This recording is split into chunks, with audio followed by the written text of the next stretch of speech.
কবুল কবুল কবুল। এ না শোনা না, আমি আমি আমি কবুল বলি নাই, আমি এমনি এমনি বলছিলাম, এতে কান ধরছি, আমি এমনি বলছিলাম।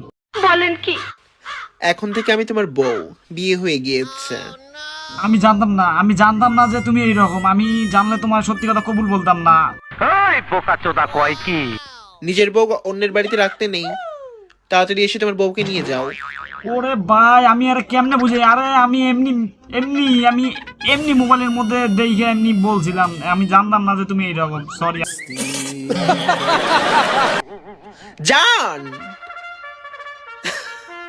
তুমি ফাইসা গিয়েছো বেবি। হ্যাঁ হ্যাঁ হ্যাঁ, সত্যি আমি মজা করতে গিয়ে তো ফাইসা গেলাম। এখন তো আমার গলার মধ্যে দড়ি দেওয়া ছাড়া কোনো উপায় নাই, আমি এই রম্ব নিয়ে সংসার করবো না। কি আরে বলুন। হ্যাঁ, তুমি আমার স্বামী, তুমি তুমি তুমি। তুই মন খুলে শুনে রাখ, তুই মন খুলে শুনে রাখ, তুই আমার মন পাবি কিন্তু দেহ পাবি না। কাল লাগিনি, তুই আমার মন পাবি কিন্তু দেহ পাবি না।